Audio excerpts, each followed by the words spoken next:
እንኳን ደህና መጣችሁ ብያለሁ። ዛሬ እንደ እግዚአብሔር ፍቃድ የምናየው ምንድነው?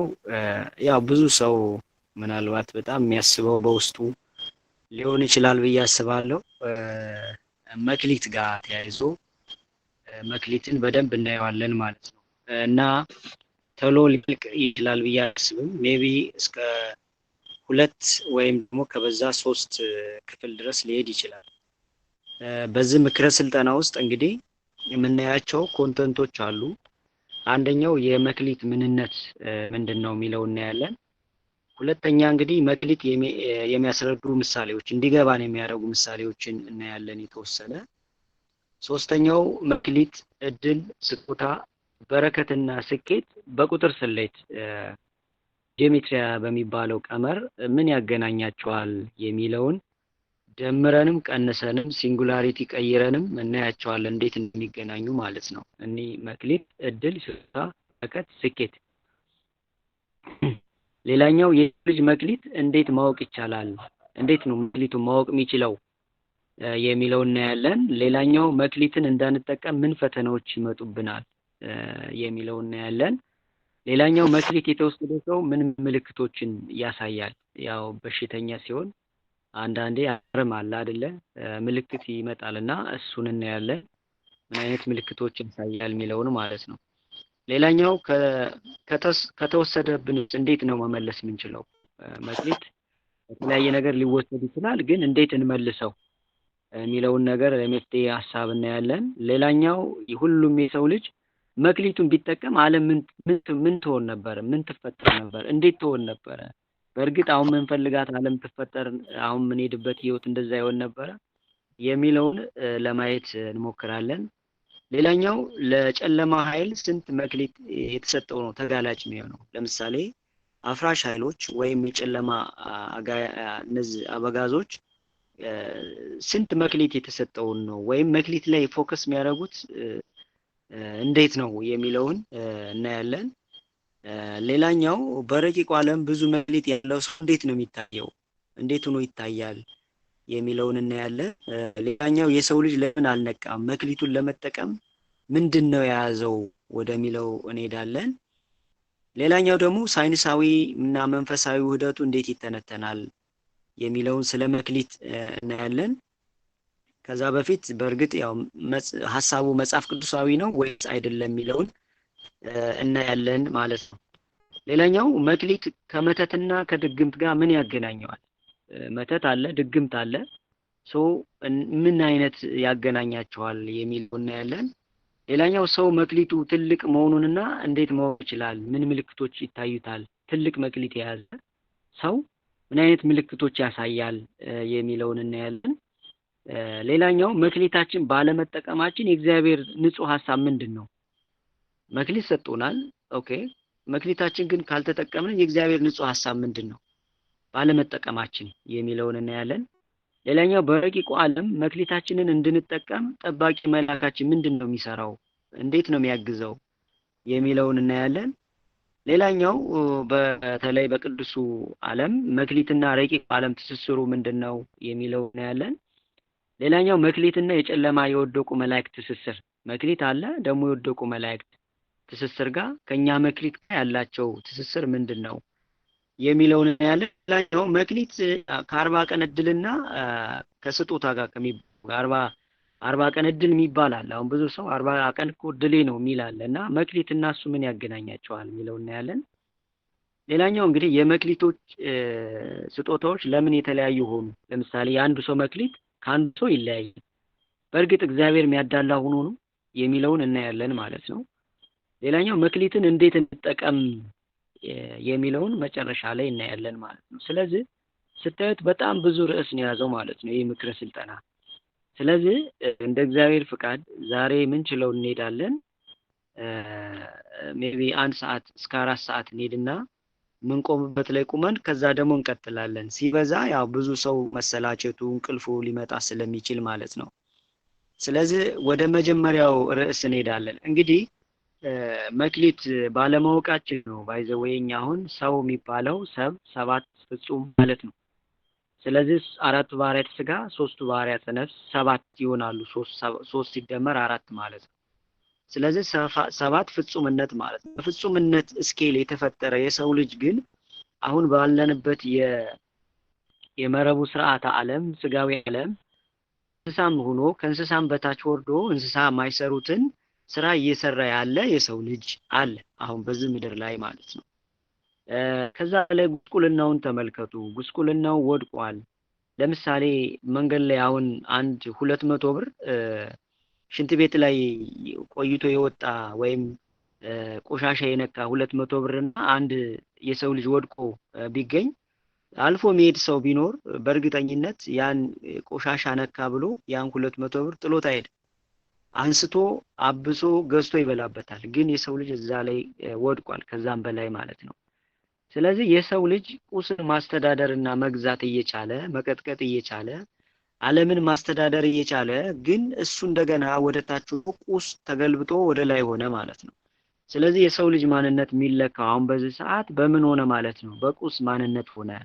በቁስ ማንነት ማለት በመኪናው ይለካል፣ በገንዘቡ ይለካል፣ በቤቱ ይለካል፣ ባለው ሀብት ይለካል ማለት ነው። እንግዲህ ምንድነው ያው ሶስተኛው ልኬት ወይም 3 ዳይሜንሽን የሚባለው አብዛኛው የሰው ልጅ የተቆለፈበት ማለት ነው። በጊዜና በቁስ የተለካበት ጊዜ ላይ ነው ያለ ነው ማለት ነው። ይሄ ሁሉ አሁን ኤቭሪ ነገሩን ተመልክታችሁ ብትሄዱ መክሌታችን ጋር ይገናኛል ማለት ነው። ስራ መጥፋቱ፣ መጨነቁ፣ ህመሙ፣ ጤነኛ ለመሆን፣ ገንዘብ መጥፋት፣ ጭንቀታም መሆን፣ ፍራተኛ መሆን ሁሉ ብትመለከቱት መክሊት ጋር ይገናኛል ማለት ነው። እንግዲህ መክሊት ሁሉን ነገራችን ስለሚወስን ነው ማለት ነው። ስለዚህ መክሊቱን ያላወቀ ሰው ወይም መጀመሪያ ራሱን ያላወቀ ሰው መክሊቱን አያውቅም። መክሊቱን ማያውቅ የተሰጠው ማያውቅ ሰው እግዚአብሔርንም አያውቅም፣ ሀገሩንም አያውቅም፣ ህይወቱንም አያውቅም፣ ሃይማኖቱንም አያውቅም። ኤቭሪ ነገሩ ሁሉ ምን ይሆናል ማለት ነው? ደስ ከእንስሳ በታች ቁስ የሆነ ሰው ቁስ አምላክ ይሆናል ማለት ነው። ስለዚህ መክሊትን ማወቅ አለብን የሚለውን ነገር ለማሳብ ስለፈለኩ ነው ወደ መክሊት የመጣሁት ማለት ነው። እንግዲህ መክሊት ያው መጽሐፍ ቅዱሳዊ እንደሆነ እናየዋለን። ቀጣይ ግን ምን ማለት ነው? መክሊት ማለት ምን ማለት ነው ወደሚል እንመጣለን ማለት ነው። እንግዲህ መክሊት እግዚአብሔር በእያንዳንዱ ሰው ነፍስ ውስጥ የዘራው መለኮታዊ ዘር ማለት ነው። እንግዲህ ነፍስ ወደ ምድር ስትላክ እንግዲህ ያለ ዕቅድ የተወለደ የሰው ልጅ አለ፣ ያለ ዕቅድ ግን የተፈጠረ የሰው ልጅ የለም። እንግዲህ ተመልከቱ፣ ያለ ዕቅድ የሰው ልጅ ይወለዳል፣ ያለ ዕቅድ ግን የሰው ልጅ አይፈጠርም። ምክንያቱም ሲፈጠር እግዚአብሔር መለኮታዊ ዕቅድ አለው። ያ ዕቅድ ደግሞ ሲመጣ ወደ ምድር ምንድነው? ዘር ይዞ ነው የሚመጣው። ያ ዘር ደግሞ ምን እንለዋለን? መክሊት እንለዋለን ማለት ነው። ስለዚህ ዘር ሲባል ደግሞ የሚበዛ ነው ማለት እኮ አይደል? ከዛ የሰው ልጅ ወደ ምድር የመጣበትን ዓላማ የሚፈጽምበት መንፈሳዊ መሳሪያ ነው ልንለው እንችላለን። ወደ ምድር ከመጣው እንግዲህ እኔ ማን ነኝ? ወዴት ነው የምሄደው? ቀጣይ ጉዞ የት ነው? ለምን ተፈጠርኩ? የሚሉ ጥያቄዎችን የሚጠይቅ ሰው እንግዲህ መክሊቱን ለማወቅ ጥረት እያደረገ ያለ ሰው ነው ማለት ነው።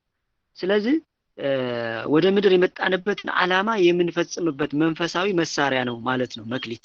በዛ ልንረዳው እንችላለን። መንፈሳዊ መሳሪያ ማለት እንግዲህ መንፈሳዊ መሳሪያ ውስጥ ነፍስ አለች። ነፍስ ደግሞ ስጋን እንድታስተዳድር የተፈጠረች ኮድ ናት። ብርሃናዊ ኮድ፣ መለኮታዊ ኮድ ነች ማለት ነው። ስለዚህ እንደዛ ብለን ልንረዳው እንችላለን። ሌላኛው በቁሳዊ ዓለም ውስጥ የሚገለጥ የነፍስ ንዝረትና ብርሃን ነው ብለን ልንገልጸው እንችላለን። በቁሳዊ ዓለም ውስጥ የሚገለጥ ማለት ነው። እንግዲህ ሰው ሁለት ነገር ነው ያለው አይደለ? ነፍስና ስጋ ነው ያለው። ነፍሱና ስጋው አይለያዩም አይደለ? አሁን ኮምፒውተርን ብትመለከቱ ሃርድዌር አለው፣ ሶፍትዌር አለው። ሃርድዌሩን እንነካዋለን፣ እንጨብጠዋለን። ሶፍትዌሩ ግን በውስጥ በኩል እንዴት እንደሚሰራ አናየው። ስለዚህ ነፍስም በዛ መልክ ነው እንደ ሶፍትዌር ልናያት እንችላለን። ሃርድዌሩ ግን ያው እኛ የለበስነው ስጋ ማንነት ማለት ነው። ስለዚህ ነፍስም በዛ ውስጥ ያለች ናት ማለት ነው። እና ይህን ቁሳዊ ዓለም የሚገለጥበት ነው ብለን ልንለው እንችላለን መክሊት። ሌላኛው ሰው ከፈጣሪ ጋር የተዋዋለው የሥራ ውልና የኃላፊነት አደራ ብለን ልንገልጸው እንችላለን መክሊት። በጣም የሚገርም ነው። እንግዲህ እግዚአብሔር አለ፣ ከእግዚአብሔር ጋር የሰው ልጅ ይዋዋላል። ምንድነው የሚዋዋለው? የሥራ ውል። ሌላስ ኃላፊነት ይሰጠዋል ማለት ነው። ኃላፊነት በምን ውስጥ ይጠቃለላል? በነፃ ፍቃድና በነፃ ምርጫ ውስጥ ይጠቃለላል ማለት ነው። እግዚአብሔር አምላክ የሰው ልጅ በንጹህ ፍቃዱ በንጹህ ኃላፊነቱ እንዲያመልከው ነው የሚፈልገው እንጂ ኃይል በግዴታ ፍቅር አይገለጽም። ለዛ ነው ባይዘዌ በዚህ ሰዓት ሁሉም ነገር ለምን ነው የተፈጠረው እንደዚህ ህይወት የጎሰቆለው እንደዚህ ሆኖ ብላችሁ ስትጠይቁ ይሄ የራሳችን ችግር እንጂ የእግዚአብሔር ችግር አይደለም። ለምን አንዳንዴ እግዚአብሔር እንደው ለምን እንደዛ አላደረገልን ብለን ከምን ጠይቅ እግዚአብሔር ለምን አልታዘዘንም ብለን ከምን ጠይቅ እግዚአብሔር እኛ ታዘዘነዋል ወይ ብለን ብናስብ ነው የሚሻለው። ለምን እኛ ከታዘዝነን እሱ መታዘዝ ስለሚችል ማለት ነው። እና አንዳንዴ ከእግዚአብሔር ጋር የተዋዋል ነው የሥራ ውል እና ኃላፊነት ስራ አለ ይሰጠናል፣ ኃላፊነት አለ። አንዳንዴ እኮ በስጋዊ ዓለም መንዝሊ ዊክሊ ሪፖርት አለ፣ ዴይሊ ሪፖርት አለ፣ መንዝሊ ሪፖርት አለ፣ እንደገና ባይ አኑዋል የምንለው ኳርተር ሪፖርት የሚባል አለ። እንግዲህ በቢሮ ስራ ውስጥ ይህንን እንግዲህ ለስጋዊ የምናደርጋቸው ሪፖርቶች ናቸው። ግን በረቂቁ ዓለም ለነፍስ እንደዛ አይነት ሪፖርት አለ ወይ? ምክንያቱም የሥራ ውል አለን፣ ኃላፊነቱንም ተሰጥቶናል። ስለዚህ በዛ መልክ እንሰራለን ወይ ብለን መጠየቅ ያለብን ይመስላል። ይህን ስናደርግ እንግዲህ ይሄ መክሊታችን እናስባለን ማለት ነው። ሌላኛው እንግዲህ ውስጣዊ ተሰጥኦና መንፈሳዊ ጸጋን አጣምሮ የያዘ የህይወት ኃይል ብለን ልንገልጸው እንችላለን። መክሊት ማለት ተሰጥኦ አለ፣ ውስጣዊ ተሰጥኦ አለ፣ እንደገና መንፈሳዊ ጸጋ የተሰጠን በረቂቁ ዓለም የተሰጠን የያዘ የህይወት ኃይል ብለን ልንገልጸው እንችላለን መክሊት ማለት ነው። ሌላኛው እንግዲህ በዲጂታል ቋንቋ በተለይ አሁን በምንኖርበት ቋንቋ ምን ብለን ልንገልጸው የምንጭ ኮድ ተብሎ ሊጠራ ይችላል። ምንጭ ኮድ ብለን ልንጠራው እንችላለን ማለት ነው። ሌላኛው መክሊት ከራስ አልፎ ሌሎቹን ለመጥቀም የሚሰጥ ሰማያዊ ስጦታ ብለን ልንገልጸው ይችላል። ምክንያቱም የሚበዛ ስለሆነ ማለት ነው። ያው በመጽሐፍ ቅዱስ 5 ተሰጣቸው፣ 3 ተሰጣቸው፣ 1 ተሰጣቸው እያለ ስለሚገልጽ ማለት ነው። ስለዚህ አንድ የተሰጠንም ስንሰራው 2 መሆን የሚችል መብዛት የሚችል ነገር ስለሆነ ማለት ነው። ብዙ ጊዜ እንደውም እግዚአብሔር አምላክን የሚያበዛ ነገር ብንጠይቀው ነው እኛ ጋር የሚሰራው። የሚያሳንስ ሳይሆን የሚያበዛ ነገር ስንጠይቀው አብሮን ይሰራል፣ አብሮን እኛ ጋር ይሰራል ማለት ነው። ስለዚህ ይሄ ስጦታ ይሄ መክሊት ምንድነው ማለት ነው? የሚበዛ ነገር ነው ማለት ነው። ለምሳሌ የተለያዩ መጽሐፍት ስታነቡ ገነት ውስጥ ለምሳሌ አንድ ብርቱካን ወይም አንድ ፍራፍሬ ብትበሉ አንዷን ፍሬ ስትበሏት 100 ሆና ትበዛለች ይላል አንዳንድ መጽሐፍት ስታነቡ ማለት ነው። ለምን እንግዲህ ገነት ላይ ያለው ህግ ነው ማለት ነው። እንግዲህ አንድ ነገር ወደ ብዙ መብዛት ማለት ነው። እኛ ሀገር ስንመጣ ግን ወደ ምድር ዓለም ስንመጣ ግን መቀነስ ነው። አንድ ነገር ስንጠቀም መቀነስ ያለው ከዛ ግን ማብዛት ነው ያለ ማለት ነው። ምክንያቱም እግዚአብሔር አምላክ 20 ዓለማትን ፈጥሯል። 9 የእሳት ዓለም ተፈጥሯል። እንደገና 6 የብስ ዓለም 5 ደግሞ የውሃ ዓለም ስንደምራቸው ስንት ይመጣሉ? 20 ይመጣሉ ማለት ነው። ስለዚህ ወደ ምድሩ ቀመር ስንመጣ ግን የማነስ ነው ያለው ማለት ነው። መክሊታችን ስንጠቀም ግን ምን ይሆናል ማለት ነው? የሚበዛ ሆኖ ነው የተሰጠን ማለት ነው። እንዲበዛ በስቶ ደግሞ ሌሎቹን እንዲጠቅም አድርጎ የተሰጠን ነው ማለት ነው መክሊት ማለት። ሌላኛው የሰው ልጅ እውነተኛ ማንነቱን እና የክብር አክሊሉን የሚገልጽ ነው። የሰው ልጅ እውነተኛ ማንነቱና የክብር አክሊሉ። የክብር አክሊል ማለት እንግዲህ የብርሃን ጋሻ ብለን ብዙ ጊዜ ያየነው ነው። የብርሃን ጋሻ ማለት ደግሞ አዳም በገነት ውስጥ እያለ ብርሃናዊ ለብሶ ነበር አይደለ? ብርሃናዊ ኃይል ለብሶ ነው የነበረው። ከገነት ሲወጣ እንግዲህ ያ የብርሃናዊ የለበሰው የብርሃን ኃይል ወደ ብርሃን አክሊል ተቀየረ ማለት ነው። ያ የብርሃን አክሊል ምን እንደሆነ ሆነ ማለት እንዲበዛ ሆኖ ተቀየረ ማለት ነው። ስለዚህ ገነት ላይ የነበረው ያ የብርሃን ኃይል በእግዚአብሔር ጸጋ ሕግ የሚኖር ሆኖ ግን ከኃጢአት በኋላ ግን በተለያዩ ኃጢአቶች የሚበሳ ነገር ግን ደግሞ በመንፈሳዊ ኃይል የሚጠነክር እንደገና ራሱን የሚያድስ የሚከላከል የነፍስ መጠለያ ሆኖ ጀስት ተወሰነ ማለት ነው። ስለዚህ ይሄ ምንድነው ከመክሊት ጋር ይገናኛል ማለት ነው። ሌላኛው እንግዲህ መጽሐፍ ቅዱስ ስታነቡ መክሊትን ሲገልጽ ምንድነው የሚለው? ለአንዱ 5 ተሰጠው፣ ለአንዱ 3 ተሰጠው፣ ለአንዱ 1 ተሰጠው። ግን ስትመለከቱት 1 ተሰጠው፣ 3 ተሰጠው፣ 5 ተሰጠው አይልም። የሚጀምረው ከ5 ነው። 5 3 1 ብሎ ይገልጻል ማለት ነው። እንግዲህ እነንም ዝም ብሎ አላስቀመጠውም። 5 3 1 ስንደምራቸው 9 ይመጣል። 9 ማለት መለኮታዊ ፍጹምነት ማለት ነው። ከዛ 5 3 1 ብሎ ሲሄድ ደግሞ ሁሉን ነገር ጠቅልሎ ወደ አንድ ማምጣቱን ወደ አንድ ሲንጉላሪቲ ወይም ወደ አንድ አምላክነት ይህ ሁሉ መክሊት ጀስት ወደ አንድ የእግዚአብሔር ጸጋ እንደሚወስደን ለመጠቅለል ያሳየበት ሁኔታ አለ ማለት ነውና መክሊት እንግዲህ በዛ መልክም ተገልጿል ማለት ነው። ሌላኛው እንግዲህ ቁጥሮች ብዙ ጊዜ እንግዲህ አጽናፈ ዓለሙ የተፈጠረው በስርዓትና በቁጥር ነው ብለናል አይደል? ስለዚህ ቁጥሮች እንግዲህ ብዙ ጊዜ ቁጥሮች የመክሊትን ንዝረት ወይም የመክሊትን ኃይል መንፈሳዊ ኃይል መጠን የሚገልጹ መለኮታዊ ቋንቋዎች ናቸው ማለት ነው ቁጥሮቹ ማለት ነው። ለዛ ነው እንግዲህ ብዙ ጊዜ ቁጥሮቹም ከስም ጋር ይገናኛሉ ማለት ነው። ስም ወደ ቁጥር ሲንጉላሪቲ ይቀየርና ያ ስም ደግሞ ጀስት የሚይዘውን የመክሊት ኃይል የመክሊት ስጦታ ይገልጻል ማለት ነው። መክሊት በዛም የሚገለጽበት የራሱ ቀመር አለው ማለት ነው። ለምሳሌ እንግዲህ በ10ቱ ትእዛዛት ውስጥ ያለው የ10 ቁጥር ሙላት ማለት ነው። እንግዲህ ቅዱስ እግዚአብሔር ለሙሴ 10ቱ ትእዛዛት ሲሰጥ 11 አላረገው 9ም አላረገው 10 ነው ያረገው። 10 ማለት እንግዲህ የመክሊትን ሙላት ያሳያል። እንግዲህ 10 1 እና 0 ነው ሲደመር ደግሞ 1 እና 0 ሲደመር 1 ይመጣል ማለት ነው። ስለዚህ 10ቱ ትእዛዛት የሰው ልጅ በምድር ላይ ሲፈጽም እነዚህ የተሰጠው መክሊት በ10ቱ ትእዛዛት ውስጥ ሲያልፉ ሲጸኑ ወደ አንድ ይወስዱታል። አንድ ማለት ደግሞ የመለኮታዊን ጸጋ ጠቅልለው ወስደው ዘላለማዊ ህይወትን ይሰጡታል ያወርሱታል እንደማለት መጨረሻ ታርጌቱ ማለት ነው። ስለዚህ በዛ መልክ ነው የተቀመረው ማለት ነው። ሌላኛው እንግዲህ መክሊት የሰው ልጅ ምድራዊ ጉዞውን የሚከናወንበትን ሰማያዊ ካፒታል ማለት ነው። የምድር ካፒታል አለ፣ የምናየው ገንዘብ የተለያዩ ነገሮች አሉ። እንግዲህ ሰማያዊ ካፒታል የሚባል አለ። በምድር የሰጣችሁትን በሰማይ ይቀመጣል፣ በሰማይ ላይ ደግሞ ማንም አይወስድባችሁም ብም አይበላውም ይላል አይደል መጽሐፍ ቅዱስ። ስለዚህ ሰማያዊ ካፒታል አለን ማለት ነው። ሰማያዊ ባንክ ላይ የሚቀመጥ አለ ማለት ምን ካረግነን መክሊታችንን በደንብ ከተጠቀመው ማለት ነው። ስለዚህ አንድ ሰው በተፈጥሮ ሰዎችን የማረጋጋትና የመምከር ችሎታ ካለው ያ መክሊት ነው። የማስተማር የመለገስ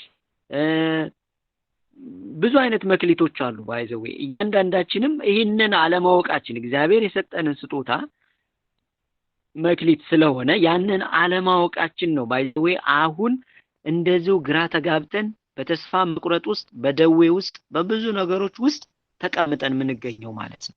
ስለዚህ መክሊትን ማወቅ ያስፈልጋል። ስለ መክሊት ማንም ሰው ወደ ምድር ሲመጣ ያለ መክሊት አልተላከም ማለት ነው። እንደውም ምን ይላል የሰው ልጅ ወደ ምድር ሲመጣ 3000 ጥበባትን ይጠዋል ተብሎ የሆነ ባለፈው ዶክተር ወረታው ነው ምናምን ሲናገር ሰምቻለሁ። 3000 ጥበባትን ወደ ምድር ተሰጥቶት ሲመጣ አይደለም 3000 አንዱን መጠቀም አቅቶን እኮ ተኝተናል እኮ እንዳሳማ ተኝተናል። ጭንቅላታችን አይ ዶንት ኖ ፍሪጅ ውስጥ ነው ያስገባነው ወይስ እንደሆነ አላቅም። ባይዘው 3000 ጥበባት ከተሰጠኝ እኔ አንዱን እንዴት ነው መጠቀም ያልቻልኩት? አንዱን ለይቼ እንዴት ነው መጠቀም ያልቻልኩት? አንዱን እጄ ለምንድን ነው ያላበዛሁት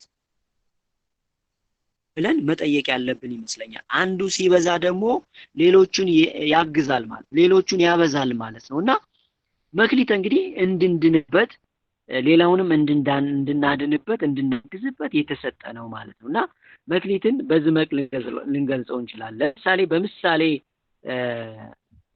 ለመግለጽ ያህል እንግዲህ መክሊት በውስጡ ትልቅ ዛፍን የያዘ ግን ደግሞ ጥረትና እንክብካቤ የሚፈልግ መለኮታዊ ዘር ብለን ልንገልጸው እንችላለን። አሁን እጽዋት እንተክላለን። እጽዋቶች ደግሞ አንዴ አያድጉም።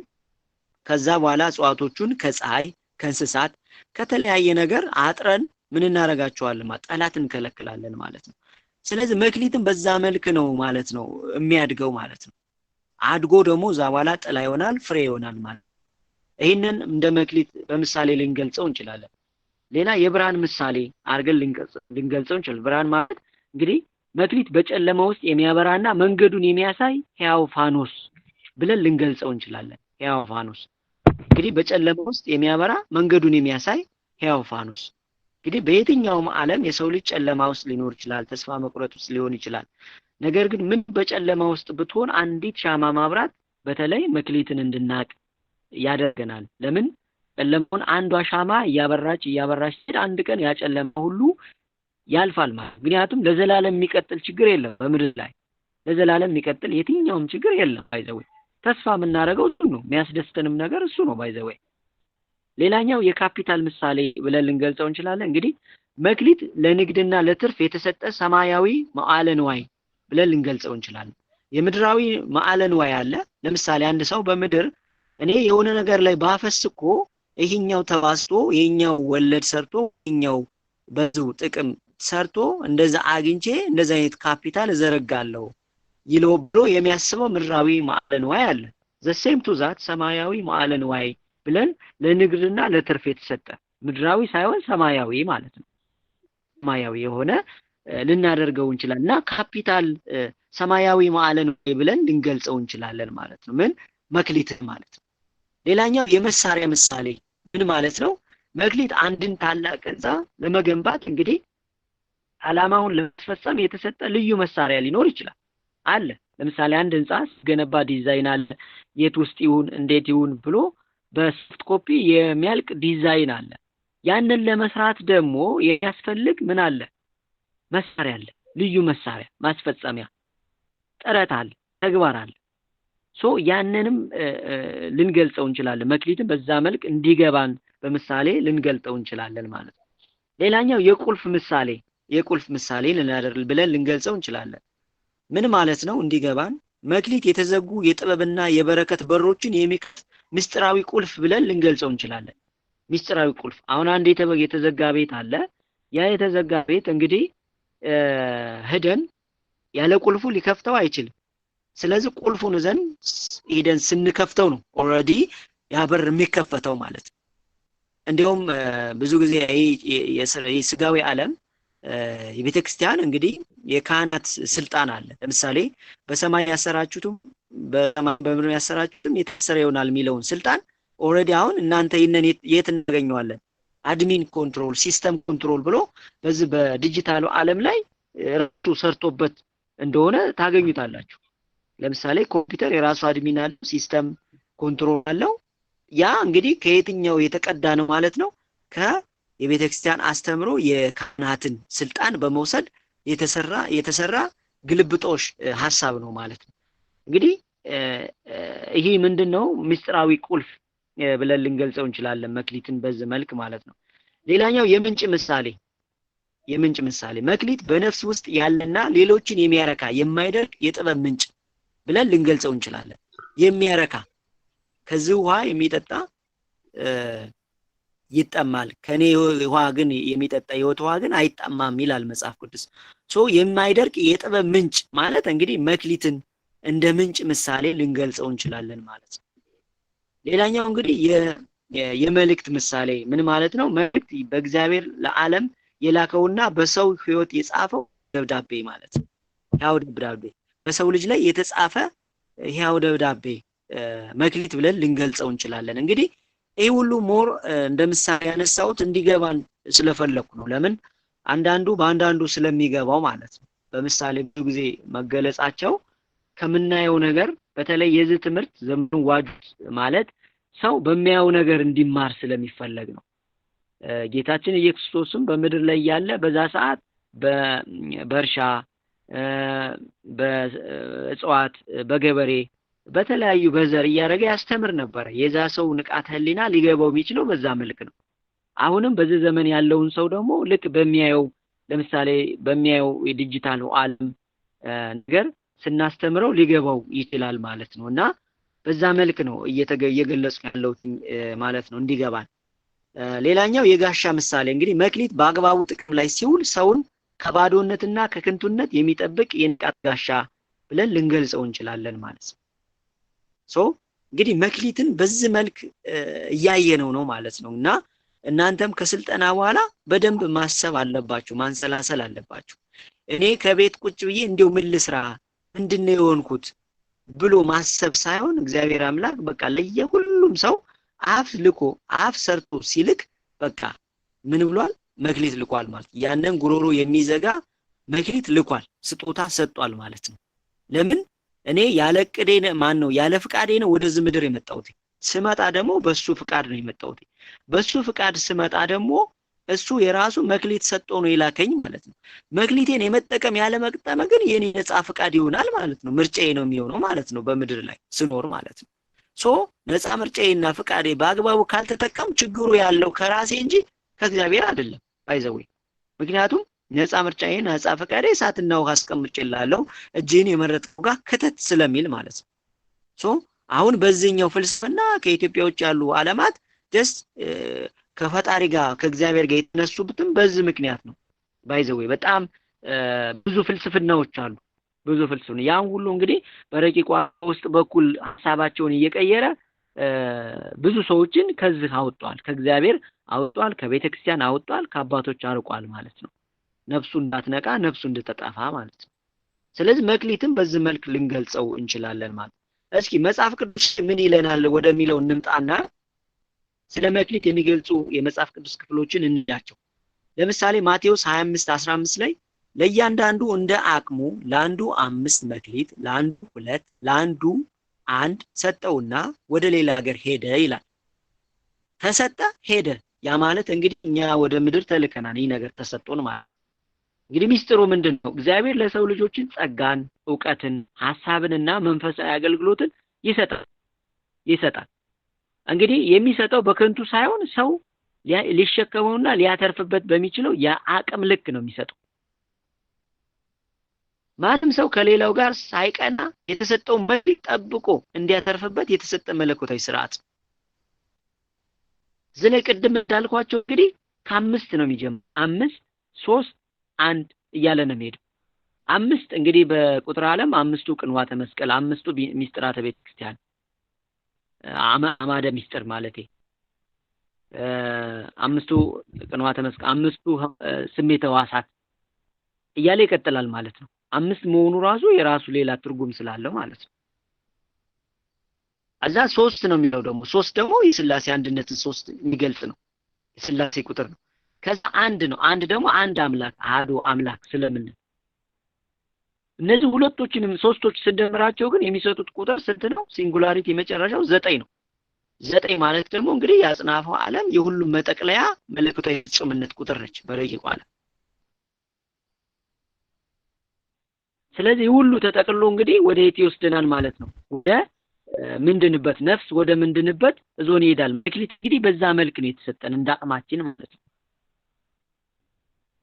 ሌላኛው ማቴዎስ 25:21 ላይ ስናነብ ጌታም መልካም አንተ በጎ ታማኝ ባሪያ በጥቂቱ ታምነሃል በብዙ ሾምሃለሁ ወደ ጌታ ደስታ ግባ የሚለው ቃልም እናገኛለን።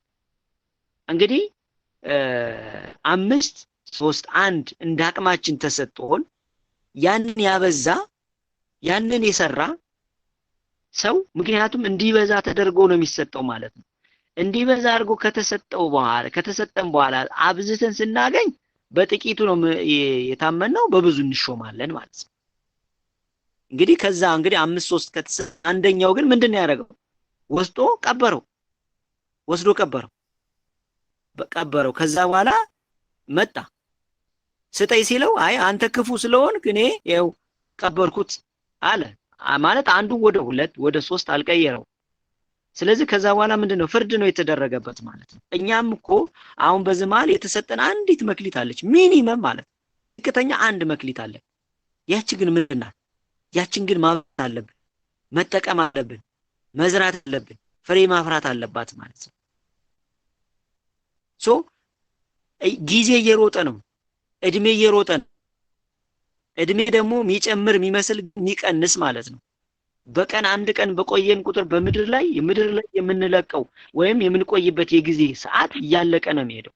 ምድርን አንድ ነገር እየራቅናት ነው የምንሄደው። ባይዘው የሚጨምር የሚመስል ግን ደስ የሚቀንስ ማለት እድሜ ነው።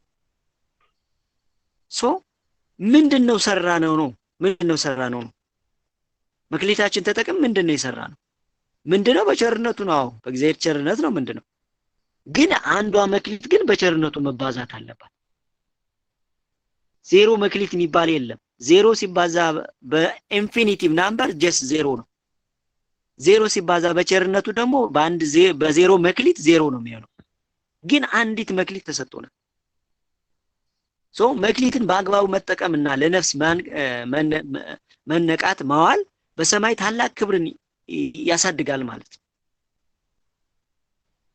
በጥቂት ምድራዊ አገልግሎትና ታማኝነትን የጸናው እንግዲህ በዘላለማዊ መለኮታዊ ደስታና መንግስት ብርሃን ለመግባት ይበቃል ማለት ነው።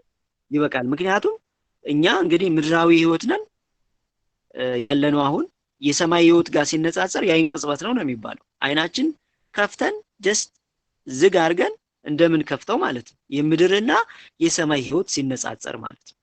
እንግዲህ ሰው ሰማያዊ ሆኖ እንደዛ ሆኖ ተፈጥሮ ግን በቃ ተጎሳቁለን ነው ያለን። ምን ያህል ጊዜ ሰራብን፣ ምን ያህል ነገር እንደሰራብን ተመልከቱ ማለት ነው። ለ40 ዓመት የሰራብንን ለ470 ዓመት በላይ ነው የሰራብን። ለ470 ዓመት የሰራብንን ደግሞ አንዴ ልንገልጽ ወይም ልናድነው አንችልም።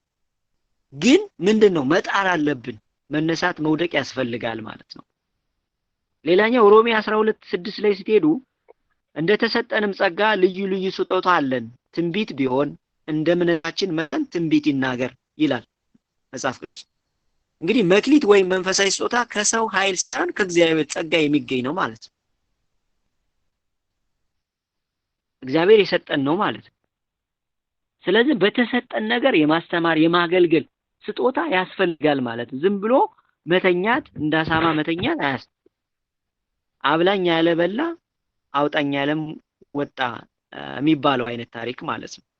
ስለዚህ ምን በላ ከሆነ አብላኝ ብለን መክሊታችንን አግኝተን ጀስት መጮ ያስፈልጋል። አውጣኝ ከሆነ ደግሞ አውጣኝ ብሎ መጸለይና ማልቀስ ያስፈልጋል ማለት ነው በተሰጠን ነገር። ሌላኛው አንደኛ ጴጥሮስ ምዕራፍ 4 ቁጥር 10 ላይ ስንሄድ እያንዳንዱ የተቀበለውን የጸጋ ስጦታ ሁሉ የእግዚአብሔር ልዩ ልዩ ታማኝ መጋቢዎች እንደመሆናቸው መጠን እርስ በርሳቸው አገልግሉበት ይላል። የተሰጠን መክሊት እንግዲህ ለእግዚአብሔር ክብር ወይም ትዕቢት ሳይሆን ሌሎቹን ለማገልገልና ለመመገብ የመጣ ነው ማለት ነው። በተለይ ለራስ ሆኖ የመጣ አይደለም። ሌሎቹን እንድንረዳ እንድናግዝ የተሰጠ። ለምን ፍቅር የሚገለጸው በሌላው ማንነት ስለሆነ ማለት ነው። እኔ ለሌላኛው ሳስብ፣ እኔ ሌላኛውን ሳግዝ፣ ለሌላው ስኖር ነው ፍቅር የሚገለጸው።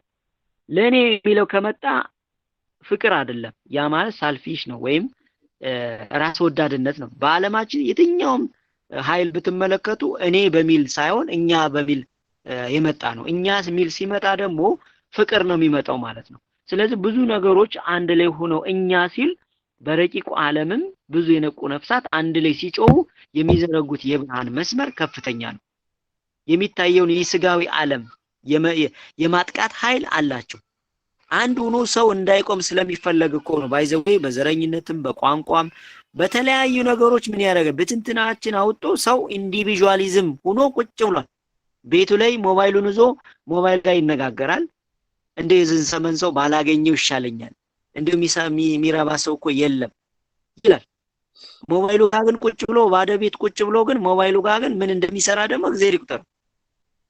ሞባይሉ በራሱ ብንችል አሁን እንደዚህ አይነት ስራ እንጠቀምበታለን፣ ባንችል ደግሞ ሌላ ኃጢአት እንሰራበታለን። ብዙ ነገር ይሰራበታል። ይሄ ስማርት ስልክ የሚባለው ማለት ነው። በንቃት በኩል እንድንጠቀምበት ያስፈልጋል ማለት ነው መክሊታችንን። ሌላኛው አንደኛ ቆሮንቶስ ምዕራፍ 12:4 ላይ የጸጋ ስጦታ ልዩ ልዩ ነው፣ መንፈስ ግን አንድ ነው። ያው ስጦታዎች ልዩ ልዩ ናቸው፣ መንፈስ ግን አንድ ነው። ያ ማለት እግዚአብሔር መንፈስ ቅዱስ አንድ ነው፣ ግን የሚሰጠን ግን ስጦታው ልዩ ልዩ ነው ማለት ነው። ለአንዳንድ ሰው የመናገር፣ ሌላኛው የማስተማር፣ ሌላኛው የመገሰጽ፣ ሌላኛው የመስጠት፣ ሌላኛው ደግሞ ሌላውን የማጽናት የማስተማር ብዙ ስጦታዎች ነው ያሉት። ብዙ እኔ ያለኝን ሌላ ሰው አላዘም፣ እነሱ የያዙትን እኔ አላስኩም። የተሰጠኝን ግን ምን ማድረግ አለብኝ? በአጽናፍ ዓለም በቤተክርስቲያን ውስጥ የመክሊትና የአገልግሎት አይነቶች ማስተማር፣ መዘመር፣ ማስተዳደር ልዩ ልዩ ቢሆን ምንጫቸው ግን አንዱ መንፈስ ቅዱስ ነው። ስለዚህ የተሰጠንን መክሊት አውቀን በተቻለ መጠን አንዷን ወደ ሁለት ወደ 3 እያልን ማብዛት ያስፈልጋል ነው ትልቁ ነገር ያ። ለምን በተሰጠን ጊዜ መጠቀም አለብን ማለት ነው። ሌላኛው ሁለተኛ ጢሞቴዎስ ምዕራፍ 1 ቁጥር 6 ላይ ስለዚህ ምክንያት ልጆቹን በመጫን በአንተ ላይ ያለውን የእግዚአብሔርን ስጦታ እንድታነሳሳ አሳስብሃለሁ ይላል። እንግዲህ መክሊት ዝም ብሎ የሚቀመጥ ሳይሆን በጸሎት በትጋትና በጽናት ሊቀጣጠል ሊነሳሳ የሚገባው እሳት ነው ማለት ነው። ዝም ብሎ ለምሳሌ ተሰጥቶናል፣ ከተሰጠም በኋላ አይ ራሱ ይገለጣል፣ ራሱ ይፈነዳል፣ ራሱ ይወጣል፣ ያነሳሳኛል የሚባል ነገር አይደለም። ምን ይጠይቃል? ጸሎት፣ ትጋት፣ ጽናት ስንጨምርበት የሚወጣ እሳት ነው ማለት ነው። የሚነሳሳ እሳት ነው ማለት ነው። ስጋን የሚያጠነክር እሳት ነው ማለት ነው። ስለዚህ ፈተናዎች በዛ መልክ የሚያግድልን ፈተናዎች እንዳይመጡ የሚዘጋ ነው ማለት ነው። መክሊታችን በአግባቡ ከተጠቀምንበት ማለት ነው። ሌላኛው ሉቃስ 12:48 ላይ ስንሄድ ብዙም ከተሰጠው ሁሉ ከርሱ ብዙ ይፈለግበታል፣ ብዙም አደራ ከተሰጠው ከርሱ አብልጠው ይጠይቁታል ይላል። መክሊት እንግዲህ ትልቅ አደራ ነው።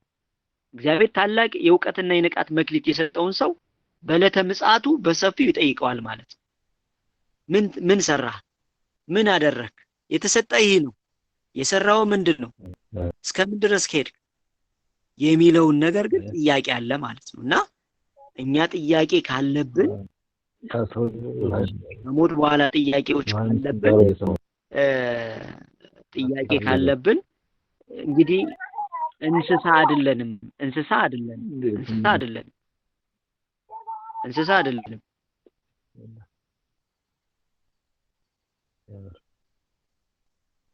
ሰው ነን። ሰው ስንሆን ደግሞ ሕያው ነፍስ የሚባል ተጭኖብናል። ዘላለማዊ እነት ረቂቅ ነገር ተጭኖብናል። እንስሳ አይደለንም። 4 እግር ሁነን አልተፈጠርንም። 2 እግር ነን። እንተኛለን፣ እንነቃለን። ስለዚህ ነገ ተኝተን እንደምንነቃ ሁሉ ነገ ደግሞ ሞትም ጥያቄ አለ ማለት ነው። ከሞት በኋላ ጥያቄ አለ። በአግባብ መክሊታችን አቀን ካገለገልንበት የኛ ሞት ማለት ሽግግር ነው። ከአንዱ ወደ አንዱ መሸጋገር ነው። መክሊታችን ካልተጠቀምንበት ደግሞ ሞት ሌላ የጨለማ ሽግግር ነው ማለት ነው። ስለዚህ ምርጫው ያለው እኛ ጋር ነው። እሳቱም ውሃውም ያለው እኛ ጋር ነው። በምድር ላይ ያለንበት ነገር ነው የሚወስነው። ምክንያቱም እንደው ዝም ብላችሁ እኮ ብትመለከቱ አሁን ምድር እኮ ምቾት ያላት ቢሆን ኑሮ ስንወለድ ራሱ እየሳቅነን እንመጣ ነበር። ግን ስትመለከቱ የሰው ልጅ ከእናት ማህፀን ሲወጣ 9 ወር ይቆያል። እንግዲህ 9 ወር ደግሞ የሚቆይበት ራሱ 9 ከ5 ወር ይባላል። ግን 9 ያው መለኮታዊ የፍጽምነት ቁጥር ስለሆነች ነው እንግዲህ 9 የተደረገበት። ስንወለድ እልቅሶ የእናት ማህፀን ገነት ስለነበረ ማህፀን ውስጥ የነበርነውን ህይወት አናቀው። ከዛ ወደምናቀው ዓለም እንመጣና ደግሞ እንደገና ስንሞት ደግሞ ሚኒውን ዓለም አናቀው፣ ተደብቆብናል። ስለዚህ ሚስጥር ነው ማለት ነው። ከሞት በኋላ ያለው ሚስጥር ነው። ብናቀው ኑሮ ጥጋባችንን በዛው ልክ አይቻል። ነገር ግን ሚስጥር ነው። ግን ተሰጥቶናል። እሳትና ውሃ ተሰጥቷል። ስለዚህ በተሰጠ መክሊት አገልግል አብዛ ተብሏል የሰው ልጅ። ስለዚህ ወደ ምድር ስንመጣ እናለቅሳለን፣ እንደገና ስንሞት ደግሞ አስለቅሰን እንሄዳለን። በልቅሶ ይጀመራል፣ በልቅሶ ነው የሚያልቀው ማለት ነው። ስለዚህ ምድር ላይ ያለው ነገር ምቾት አይደለም ማለት ነው። ምቾት አይደለም። ስለዚህ ምቾት ካልሆነ ደግሞ ኦልሬዲ እየነገረን ነው ህይወት። ስለዚህ መክሊታችንን ማወቅና መጠቀም ያስፈልጋል ማለት ነውና በዚህ መልክ ልንረዳው ይገባል ማለት ነው። ስለዚህ ማቴዎስ 25:28 ላይ ስለዚህ መክሊቱን ውሰዱበት 10 መክሊትንም ላለው ስጡት። እንግዲህ ተሰጥቶ ደግሞ ለ10 ይሰጠዋል ማለት ላለው ይጨመርለታል፣ ለሌለው ይወሰድበታል ይላል። ዝም ብላችሁ እኮ ጥሬው ትርጉሙን አሁን ለምሳሌ ላለው እንዴት ነው? ላለው ይሰጠዋል፣ ለሌለው ይወሰድበታል። ከሌለው እንዴት ይወሰድበታል? ተመልከቱ እስኪ። ዝም ብላችሁ በጥሬ እኮ ስታዩት እኮ በጣም እኮ ግራም ያጋባ ቃል እኮ ነው። ከሌለው ይወሰድበታል፣ ያለው እንደገና ላለው ለምንድን ነው የሚጨመርበት? ግን ላለው ይጨመርለታል ማለት በቃ አንዲት መክሊትም ተሰጥቶት ያችን ከሰራ ካበዛ እንደገና ሌላ ይጨመርለታል። የሌለ ይወሰድበታል ማለት አንዷም ተሰጥቶት ከቀበራት አንዱ ተሰጥቶት እንደቀበረው ማለት ነው። ይወሰድበታል ካልሰራበት፣ ካልተንቀሳቀሰበት፣ ካላበዛው ይወሰድበታል። ያኔ ባዶ ይሆናል ማለት ነው። ባዶ ጩኸት ይሆናል ማለት ነው። ባዶ ቁስ እንሆናለን፣ ባዶ ደረቅ እንሆናለን ማለት ነው። ስለዚህ አንዳንድ ሰዎች ስትመለከቱ ባለሀብት አለ፣ ባለጸጋ አለ። ባለሀብትና ባለጸጋ ጥሬ ትርጉሙም ስለሚለያይ ባለሀብት ማለት ስጋዊ የሆነ ነገሩ ፎከስ የሚያደርግ ማለት ነው። ሀብታም ነው ግን ቁስ የበዛበት። ባለጸጋ ማለት ግን ቁስም አለው ሀብታምም ነው፣ እንደገና ደግሞ ከነፍስ በኋላ ያለውን ህይወት ደግሞ የሚያስብ ማለት ነው። ባለጸጋ ማለት ያ ነው። ስለዚህ እኛ ባለሀብት ሳይሆን ባለጸጋ እንድንሆን ነው የሚፈለገው። ሀብቱንም ተቆጣጥረን ከሞት በኋላ ያለውን ህይወት እንድንወርስበት፣ ሌላው እንድናግዝበት ተደርገን ነው ስንጠቀምበት። መክሊታችን ተጠቅመን ከዛ በኋላ እንደ ባለጸጋው ሁነን ጀስ ከሞት በኋላ ያለውንም ህይወት ምን እናደርጋለን ማለት ነው? እንወርሳለን ማለት ነው። ስለዚህ መክሊትን በዚህ መልክ ልንረዳው እንችላለን ማለት ነው። መክሊት ከመተትና ድግምት ጋር ምን ያገናኛቸዋል ነው። አሁን ብዙ ሰው እንዴት መክሊቴ ሊወሰድ ይችላል? እንዴት ጸጋዬ እንዴት ሊወሰድ ይችላል? እንዴት ኃይሌ ሊወሰድ ይችላል ብሎ እንደው በትዕቢት ተወጥሮ የሚቀመጥ ሰው አለ። በስጋዊ ዓለም ኔትወርክ ከተጠለፈ፣ በስጋዊ ዓለም ባንክ ከተዘረፈ እንዴት በረቂቁ ዓለም ጸጋ፣ መክሊት፣ በረከት፣ እድል አይወሰድም ብሎ ያምናል? ይህ ሁሉ የነፍስ አይን መታወር ነው። የአይን መታወር ነው እንጂ ይህንን ባለ ቁጥር ይበልጥ መክሊቱን እየደበቀ ይሄዳል ማለት ነው። ስለዚህ መክሊት እንግዲህ መተት አለ፣ ድግምት አለ። እንግዲህ ባለፈው ተናግሬዋለሁ። በዛ ዓለም ውስጥ መተት፣ ድግምት እና ቡዳ ሰዎች መክሊታቸው በጣም ከፍተኛ የሆኑ ሰዎች ናቸው ብዬ ባለፈው በሚገባ መልኩ አስረድቻለሁ። እነዚህ ሰዎች 5ም 3ም መክሊት ተሰጧቸው አብዝተው ሌሎቹን መርዳት የሚችሉ፣ ሌሎቹን ማገዝ የሚችሉ፣ ለሌሎች ለመዳን ምክንያት የሚሆኑ ሰዎች ናቸው ባይዘወይ። ነገር ግን ባላወቁት ሚስጥራዊ ዓለም መንቃት ስላልቻሉ፣ በጊዜው መንቃት ስላልቻሉ መክሊታቸው የተወሰደባቸው ናቸው። በድግምት ይወሰዳል፣ በመተት ይወሰዳል።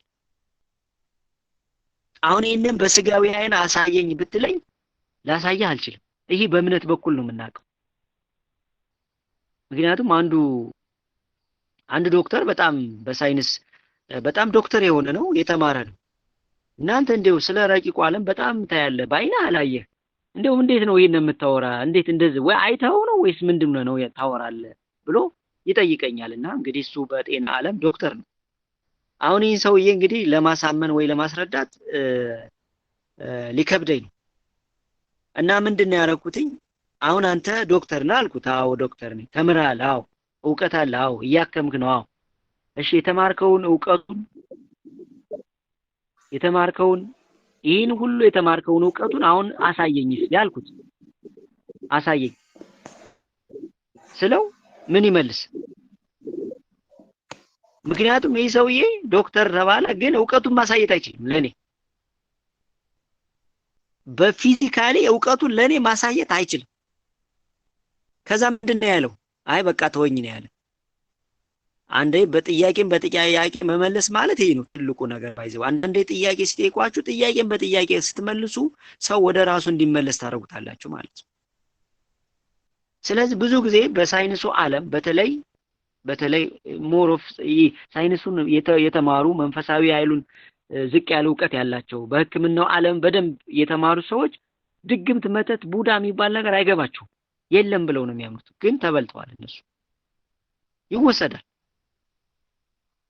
ግን ይህንን ሚስጥር ለማወቅ መንፈሳዊ ኃይል በተለይ ነፍስ ቻርጅ መደረግ አለባት፣ ወይም ደግሞ ደም መጽዳት አለበት። ነፍስ በደም ውስጥ ስለምታደር ደም ሲጸዳ የነፍስን ወይም ሰማያዊ ረቂቁን ጥበብ እውቀት ትገልጻለች፣ ትናገራለች በውስጥ በኩል ማለት ነው። ከተዳፈነች አትናገር።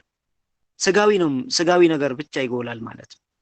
ስለዚህ መክሊት እንግዲህ ድግምትና መተት ጋር ምን ያገናኘዋል የሚለውን እናያለን ማለት ነው። እንግዲህ መተትና ድግምት የመክሊትን መለኮታዊ ኃይል ለማደንዘዝ የሚላኩ የጨለማ ኮዶች ናቸው። የጨለማ ኮዶች።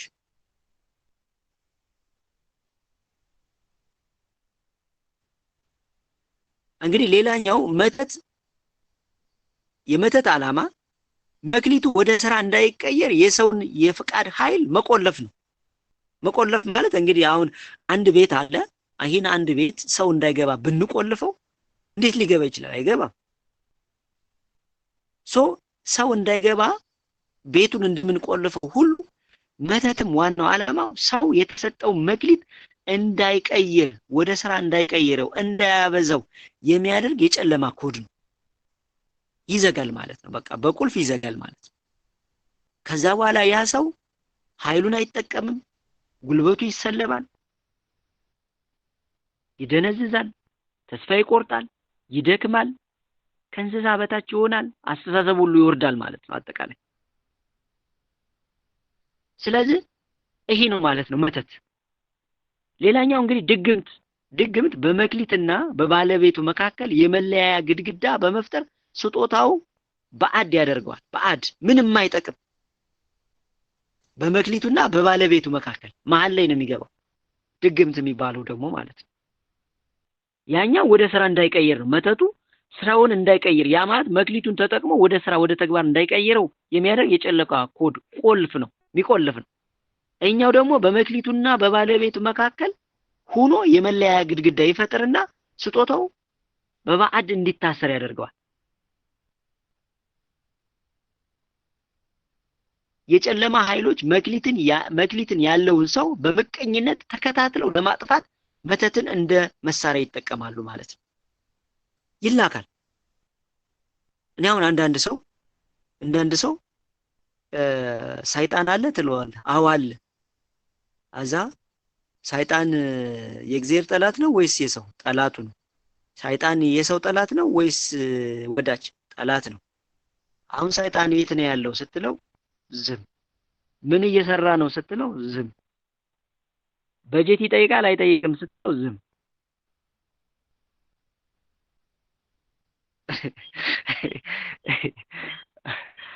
እና አቡነ ሸኖዳ አንድ የጻፉት መጽሐፍ አለና ዲያብሎስ ውጊያዎች የሚል መጽሐፍ አስታውሳለሁ ሳነበው።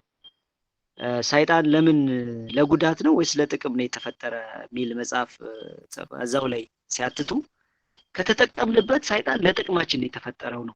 ግን ከተጠቀምንበት፣ ካልተጠቀምንበት ደግሞ ለጥፋት ይሆናል ማለት ነው። ምርጫው ግን ያለው አሁንም ከኛ ጋር ነው ማለት ነው። በጀት አይጠይቅም፣ ብር አይጠይቅም። ምንድን ነው የሚሰራው? ለቅጽበት እንኳን ይህንን ጠላት እንዳለ ከረሳን አደገኛ ይሆናል ማለት ነው። ለዛ ነው ዲያብሎስ የሚውጠውን አጦ በዙሪያችሁ እንደሚያገሳ አንበሳ ይዞራል ማለት። አሁን በቃ ባለንበት በቴክኖሎጂ ይዞራል፣ በድግምቱ ይዞራል፣ በመተቱ ይዞራል፣ በጀሞ ይዞራል፣ በመድኃኒት ይዞራል፣ በክትባት ይዞራል፣ በኬሚካል ይዞራል። ማይዞርበት ነገር የለም እኮ በቃ አይደክመው። ስጋ የሚባለው ነገር የለውም እኮ እሱ ረቂቅ ነው። የመላእክትን ባህሪ ስለተሰጠው ማለት ነው። እኛ አራቱ ባህሪያት ስጋ ስላለብን ድካም የሚባለው አለ። ስለዚህ ማይደክመው ከሆነ እንዴት እኛ በሚደክም ውስጥ ሆነን እንረሳለን የሱን ጠላት የሱን ስራ ማለት ነው። መክሊት እዚህ ጋር ነው የሚገናኘው ማለት ነው። መተት የሰው ልጅ አእምሮ በቅዠት በመውላት መክሊቱን እንዲረሳና ተስፋ እንዲቆርጥ ያደርገዋል። በቃ ክላከ ይዘጋል ማለት ቁልፍ እንደ ቁልፍ ይዘጋል። በቃ ባትሪ እንደጨረሰች መኪና ይቆማል። ነዳጅ እንደጨረሰ መኪና ይቆማል። ባትሪ እንደጨረሰ ሞባይል ይዘጋል ማለት ነው። ከዛ በኋላ ተስፋ መቁረጥ ውስጥ ይገባል ማለት ነው። ይቆልፋል።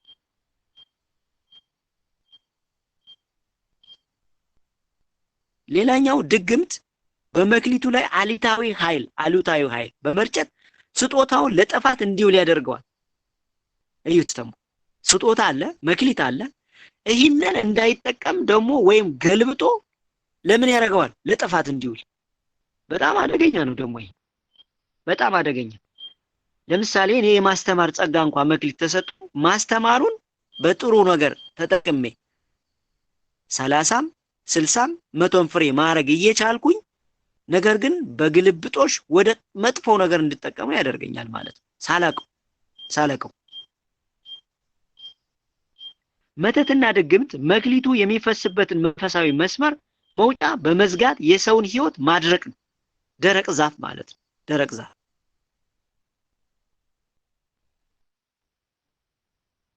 ስለዚህ ድግምት፣ መተት እና እንዲሁም ቡዳ የሚበላቸው ሰዎች በአለማችን ላይ ትልቅ መክሊት የያዙ ሰዎች ናቸው። ቡዳ የተበላ ሰው ወዲያው በተቻለ መጠን በ3 ቀን እንዲወስደው ነው የሚፈልገው።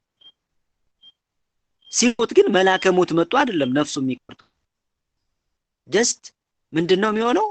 ክራክድ ነው የሚደረገው። ያ ማለት መቋረጥ ማለት ነው። መቋረጥ ይቋረጥና ከዛ በኋላ እግዚአብሔር አምላክ ቸር ስለሆነ ለዛች ነፍስ ያረገላትን የሚለከትላትን ነገር ሁሉ ወደ ምድር ይልካል። በኋላ ነፍሷ ጊዜዋ ሲደርስ የትም ያገኛት መልአከ ሞት ይዟት ይሄዳል። ለዛ ነው በተቻለ መጠን በ3 ቀን ውስጥ የሚገለው ማለት ነው። እንደምንም ብሎ ከዛ በኋላ ያ ለዛች ነፍስ የተሰጣት መክሊት በሙሉ ምን ይሆናል? ቡዳው ይሄዳል። ቡዳዎች ሀብታም የሚሆኑትም በዛ ማለት ነው። ለምን? ቡዳ ማለት ሰው እንጂ የወደቀ መልአክ ነው። ያ ማለት በተጨማሪ ኃይል የሚኖር ማለት እኮ ነው። ሰላቢ ማለት ነው። ቡዳ ማለት ወይ የማይታየውን ዓለም ስርቆት መክሊት፣ የማይታየውን ስጦታ፣ የማይታየውን ረቂቁን ሀብት የሚሰርቅ ሌባ ማለት ነው ባጭሩ። ሌላ ምንም ሚስጥር የለውም እኮ። ፊዚካዊ ዓለምን የሚሰርቅ አለ። ፊዚካዊ ዓለምን የሚሰርቅ አለ። ሞባይል የሚሰርቅ አለ። ብር የሚሰርቅ አለ። ይህ ሌባ ትሉታላችሁ። የሚታይ ሌባ። የማይታየውን ረቂቅ መክሊት፣ ዕውቀት፣ ጥበብ የሚሰርቅ ደግሞ ቡዳ ይባላል ባጭሩ። አይን ላይ ይሰርቃል፣ ውበት ይሰርቃል፣ ብር ይሰርቃል፣ እጅ ይሰርቃል፣ እህል ይሰርቃል። የማይሰልበው ነገር የለም። ባይዘው የማይሰልበው ነገር። ቤታችሁ አይጥ ከመጣ ችግር አለ ማለት። ቤታችሁ በረሮ ከበዛ ችግር አለ ማለት። የማይላክበት ነገር የለም። ባይዘው ብዙ ናቸው መገለጫዎቹ።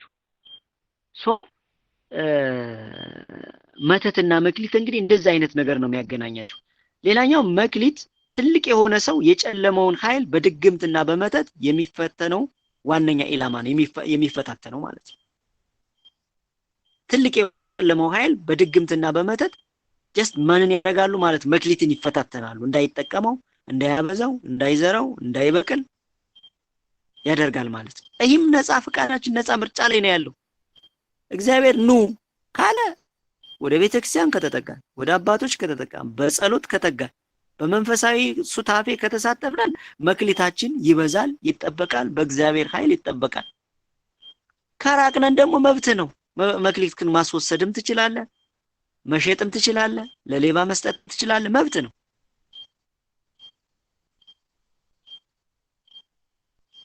ይሄን እንግዲህ ጠቅለል ስናደርገው አንድ ብሩህ መብራት አለ። ያን እንግዲህ ያ ፋኖስ መብራት አለ። ያን ፋኖስ እንግዲህ ጭቃ ብታረጉበት ፋኖሱ ላይ በውስጥ በኩል እየበራ ነው። ነገር ግን ጭቃ ስላለ ብርሃኑ እንዳይወጣ አድርጎታል ማለት ነው። ብርሃኑ እንዳይወጣ አድርጎታል። ስለዚህ መክሊትን በዚህ መልክ ልንረዳው እንችላለን ማለት ነውና መክሊታችን መለየት መጠቀም ያስፈልጋል የሚለውን ሐሳብ ማለት ፈልጌ ነው። ቀጣይ እንደ እግዚአብሔር ፍቃድ ሌሎቹ መክሊት፣ እድል፣ ስጦታ፣ በረከት፣ ስኬት በቁጥር ስሌት ምን አይነት ምስጢራዊ ነገር ያገናኛቸዋልና ሌሎቹን እናያለን ማለት ነውና ለዛሬ ይሄ ይሆናል። በእኔ በኩል የተሰጠኝ ነው። እናንተ ደግሞ እሱን አዳብሩ ለማለት ነው። እግዚአብሔር ይስጥልኝ።